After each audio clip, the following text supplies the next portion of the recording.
Hi, you guys. So, as David mentioned, we're going to do a quick little blurb on the pelvic floor and why it is important for runners, but really anyone who's active. Um, but before we get going, I just want to say thank you to everyone who has been staying tuned in for the past 5 weeks. David and I have had a ton of fun filming the videos, so we hope you guys are having as much fun at home performing the exercises.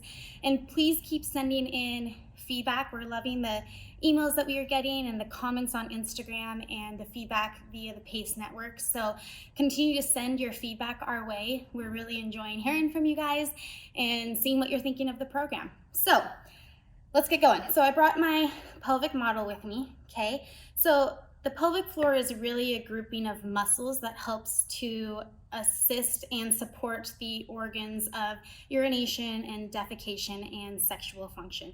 It sits within the pelvis, okay, and it's like a bowl of muscles, and it runs from the front of our pelvis, our pubic symphysis, all the way back to our coccyx or our tailbone. Now, like any other grouping of muscles, the pelvic floor can be lengthened or strengthened, but it can also become dysfunctional, and maybe it doesn't work throughout the entirety of that range. So a dysfunctional pelvic floor might come along with urinary leakage or fecal incontinence, but there are ways that we can address that. So we know that about 20 to 70% of female athletes actually experience urinary leakage during sport, and this can be really debilitating to an athletic career. So it's easy for us to tune in and kind of tap into the pelvic floor and work with the pelvic floor like any other muscle that we treat as physical therapists to strengthen it or lengthen it or treat it based off of our clinical findings. With that being said, the pelvic floor is also really, really important in supporting intra-abdominal pressure or increases in intra-abdominal pressure. And oftentimes we think that increases in intra-abdominal pressure maybe only happen with running or weightlifting, but really we also know that increases in intra-abdominal pressure also occur with just going from a sitting position to a standing position, or picking up a toddler, or coughing or sneezing, or straining to defecate. So today we're going to go over a couple of exercises to assist in lengthening and relaxing the pelvic floor, but also strengthening and supporting the pelvic floor through a transitional movement. So that's the pelvic floor, and now we're going to boogie into some exercises. So I'm going to step back over here to the mat.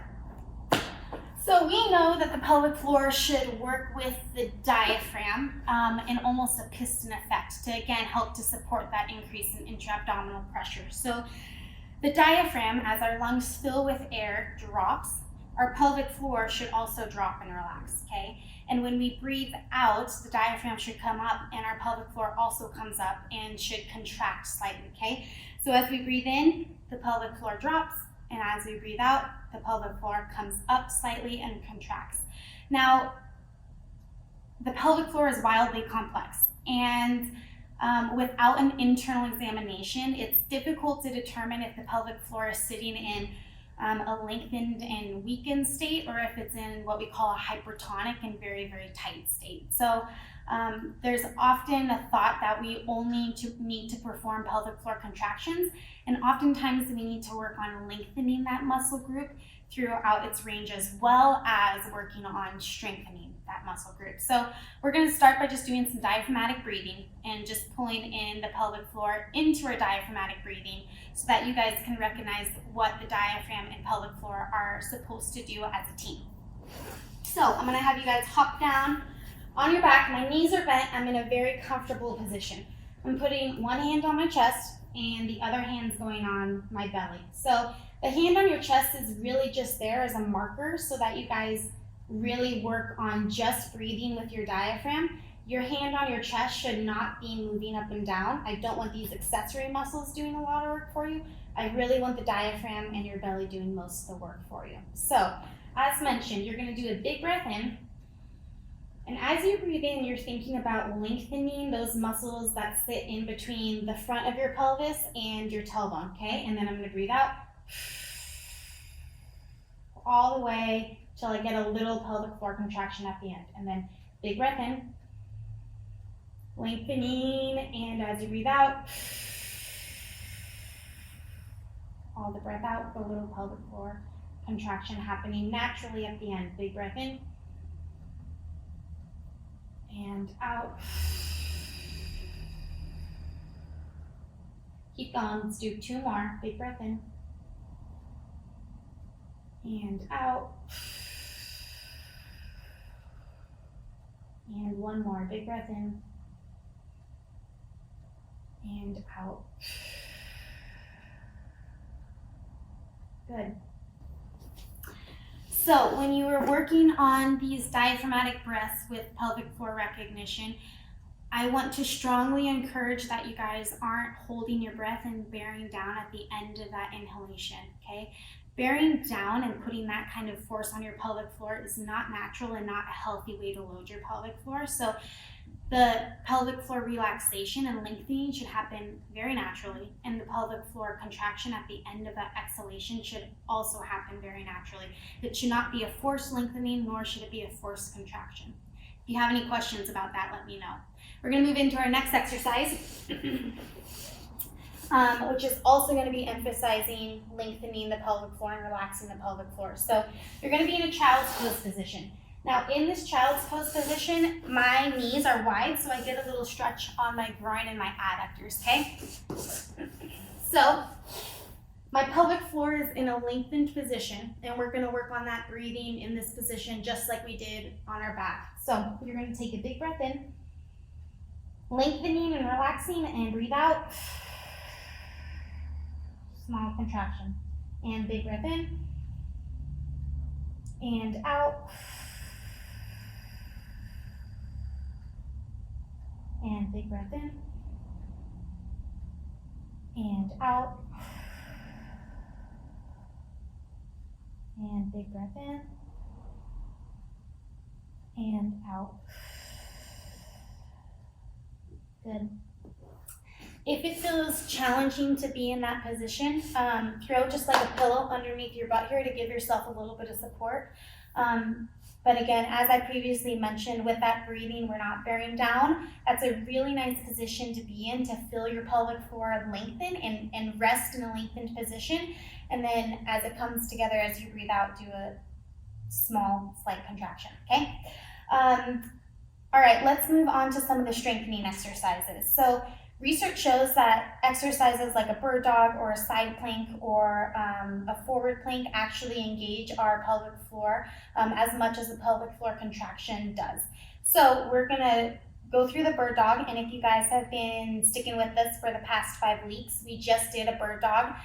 So this should be a bit familiar to you, but again, we're gonna kind of couple some pelvic floor work into that exercise as well. So I'm gonna be in this quadruped position, okay? Hands and knees, and again, thinking about that hot cup of coffee resting right here on your sacrum. So don't move your hips a ton back and forth as we do this exercise. So I'm gonna take a big breath in, and as I breathe out, I'm coming into that bird dog position. Breath in and out, and breath in and out. Let's do 1 more. Breath in and out. So you guys may notice as I go through this exercise, I'm actually pointing my toes. The same nerve roots that innervate the muscles of our pelvic floor also innervate our plantar flexors, so our gastrocsoleus complex, as well as our foot intrinsics. So if we point our toes, we can actually snag those nerve roots a bit and kind of trick our pelvic floor into working for us a little bit more. Again, with the exhalation, you're not forcefully undergoing a pelvic floor contraction, but you're just working on recognizing what your pelvic floor is doing with that change in intra-abdominal pressure. So now I'm gonna have you guys grab your band. We are gonna tie it around your knees. And we are going to go through clamshell. So one of the muscles that supports the pelvic floor is called our obturator internus. It's a hip external rotator and assists in taking our femur and letting it come up just like this into external rotation. So if you have been hanging out with us for the past 5 weeks, we've done a number of different variations of clamshells, but we're going to go back to week 1 and just go to the sideline clamshell. But again, kind of couple it with pelvic floor. So I'm going to be in this sideline clamshell position. My hand is resting on my hip so that my hips don't wobble back and forth. And my hips are in an extended position. We're going to throw breath into this as well. If we can use that obturator internus for support, we can assist in providing support to our pelvic floor, which is why we're coupling this with breath and with a little bit of resistance. So, hand on your hips, you're going to take a big breath in, and as you breathe out, I'm lifting up, and breath in, and out. Good, you should feel right here working. Big breath in, and out. Good, let's do one more. And big breath in and out. Good. So these are slow, these are controlled, and they're with intent that we are engaging our pelvic floor as we engage that obturator internus. So our whole kind of pelvic bowl, our muscles of our pelvic floor are working together as a team. Now you can also come up into your side.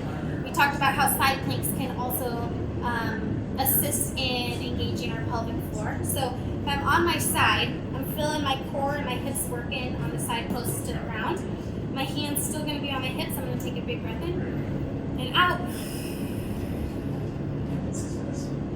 And breath in and out.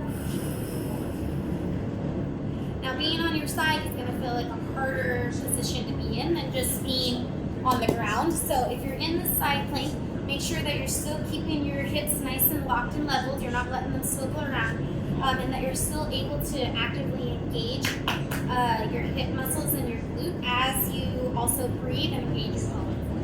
Okay? So I want you guys to play around with those exercises and let me know what you think.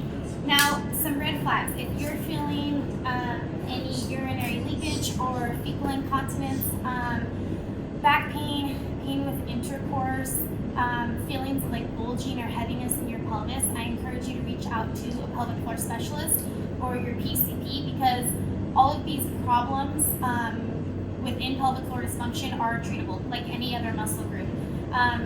So if you have any further questions about any of these exercises or pelvic floor rehab, please send me an email and reach out to me. I'd love to connect with you guys. But beyond that, we will plan on seeing you in week 6. Thanks, guys.